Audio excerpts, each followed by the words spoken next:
Good morning. 9 o'clock, just waking up.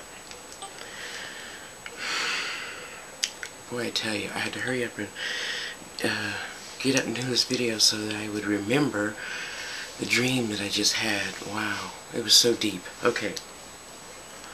So I knew a change took place when I did Fanny 12, Hibiscus Moon video for her reading. Don't ask me to do your video or reading that way. I will not do it. I did it for her. That's it. And something, was it then? I think so. Kind of sort of changed. Anyway, so we'll fast forward to yesterday. I come home and strangely, because I'm not usually tired or even groggy until like 3, and I get up the stairs and I'm exhausted. Now I've been giving, at least a reading a day for this whole week. But gee whiz. Anyway, so I was just exhausted, so I told sister, I said, I'm exhausted. I can't talk right now. I feel like if I don't go to sleep now, I'm gonna fall asleep in the middle of a word or something, Sorry, hang on. So, I think I slept for like 3 hours. And that just isn't like me.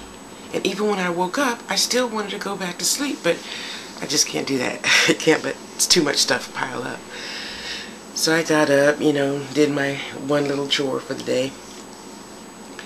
Had a nice long talk with sister and and mother sister and queen sister, and something just felt different. It just felt different. Anyway, so I went to sleep, I don't know, probably around 12, because I'm working the late shift today. Lauren's driving to Oregon. And it was so interesting. I dreamt that I like to face my uncomfortable moments in dreams, so that I could get that off my mind, off my chest, off whatever. And in doing so, I feel a lot better about myself. So I dreamt that I was in this massive house, one of those old-fashioned country houses, like with I don't know, 10 or 20 rooms in it or something. Anyway, so there's just like 5 of us there, right? And they were all nice people, cute guys, of course. And I think 2 girls, and we were just chopping it up, talking, and then all of a sudden they were gone, and I was like in the house by myself, yet I could still feel something. But the thing about that is they were afraid of the zombies that were in the house. And I'm like, what are you talking about? There's no need to be afraid. It's not like on TV. They're not going to eat us. They just want somebody to talk to too. So just talk to them, Until they do harm, I won't send them to God. So poof, they were gone. Okay, they disappeared slowly in front of my face. Whatever. So of course I'm walking around. I'm like, gee, where did everybody go? And then all of a sudden, you know how they do on TV where something becomes visible and then it goes invisible? They did that thing. But there was a lot of them. And I'm like, ooh. No, don't be scared. Don't be scared. Don't be scared. Don't be scared. And I'm like, well, if you're gonna come on through, come on through. They came through,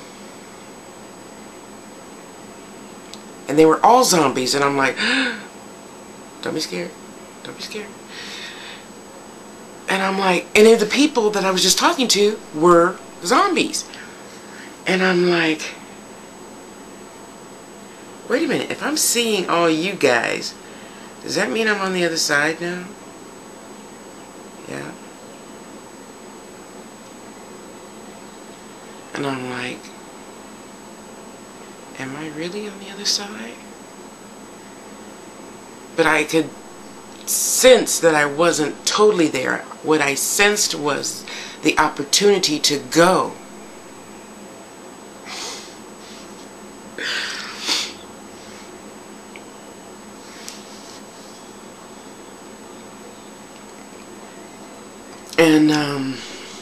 I remember sitting in my chair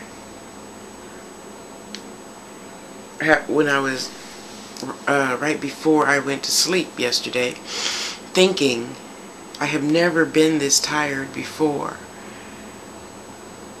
Why now? And I thought, is it my time to go? And then I thought, no, I'm not ready yet. I'm not ready to go. So, back to the dream.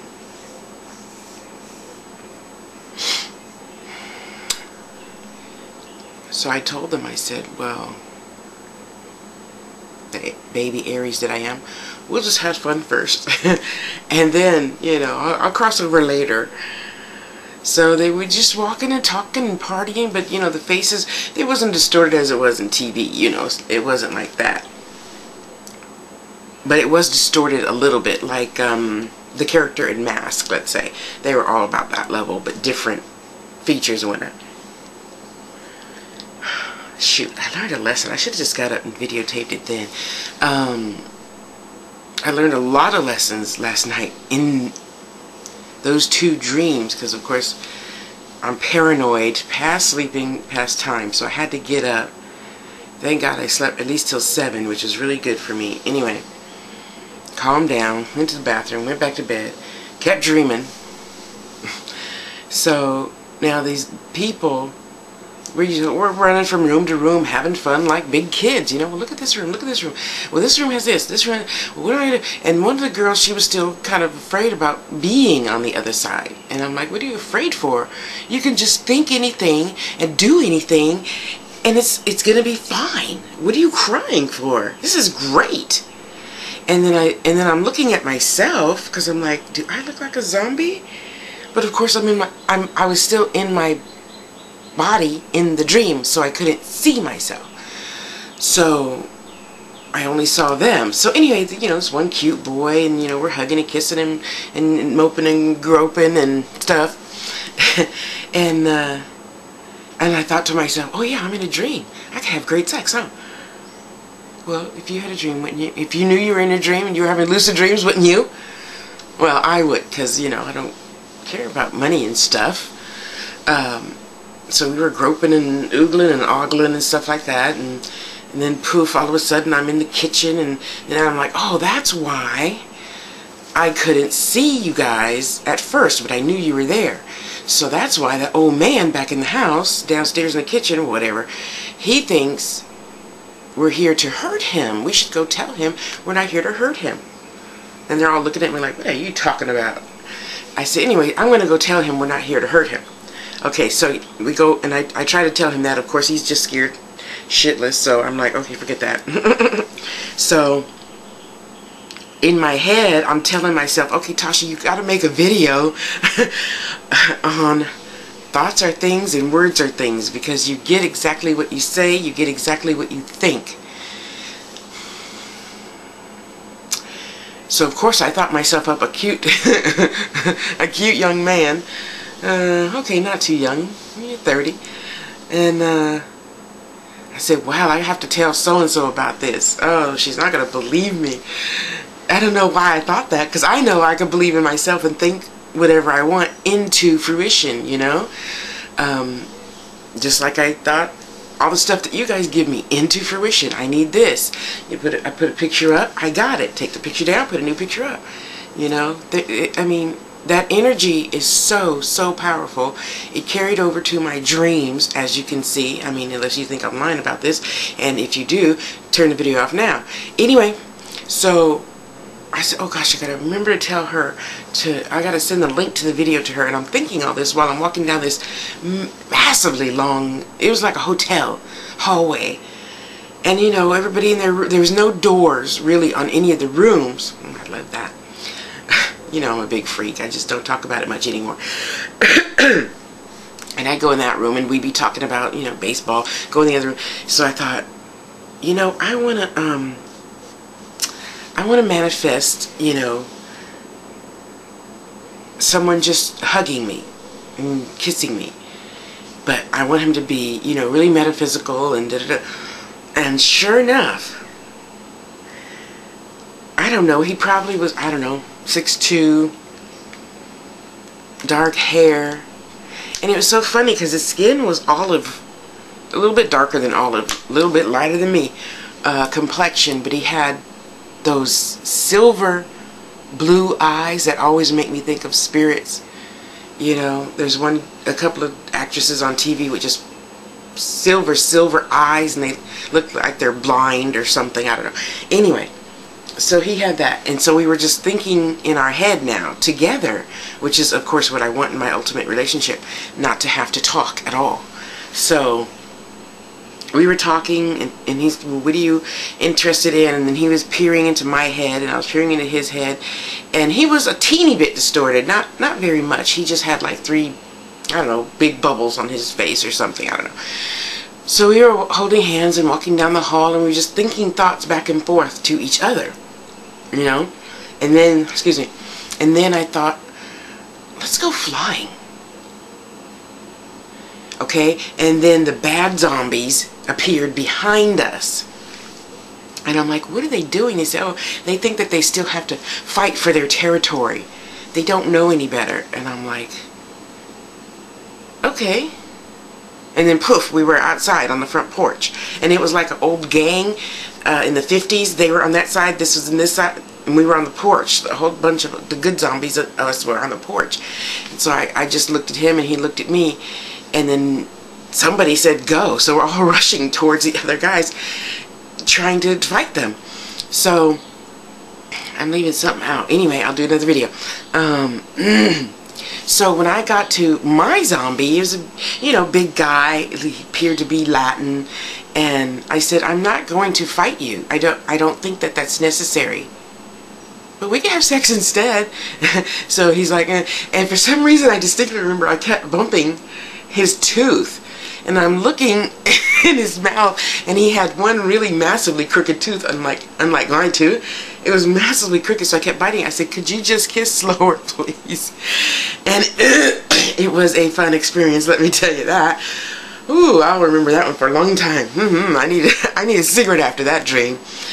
And so, you know, we hugged and kissed and growled and groped and touched and felt, and then all of a sudden I was running up. Okay, you know where the trees and stuff are on the sides of the freeways? And sometimes now they're putting those big rocks so that they don't have to water. So I'm massively running up these steps, trying to get away from the rest of the bad zombies. I don't know why, but it was fun. So I go way up, 12 feet up to the, you know, because you got the rocks, and then you have the brick borders to protect the people from sound that live in the houses behind the brick wall. So I'm running real fast, and I'm light as a feather. Excuse me, and I think, oh boy, this is really fun. Okay, let me see if I can go all the way to the top. So sure enough, thought process, I ran all the way to the top. I mean, I'm running up the wall this way. This is my feet. I'm running up the wall this way. So I finally get on top, and I thought, wow, this is great. And I wasn't scared to look down, because sometimes, you know, looking down, you get that little butterfly thing in your stomach or something, right? So I said, well, I'm just going to try. So Mexican dude is down there looking at me because he doesn't know with the thought he can go up. So I'm like, oh, just stay there. I'm going to come down. And I'm running so fast. I could feel the wind, you know, literally in my face. And I said, oh, I'm going to see if I could jump 10 feet. So I'm jumping 10 feet. And I'm jumping 20 feet. I'm jumping 30 feet. So finally I said, I'm just going to fly down. Because for some reason it was like longer getting down than getting up. So I'm just flying down. And I landed, you know, by him, but then he disappeared and the dream went into something else. So now the next dream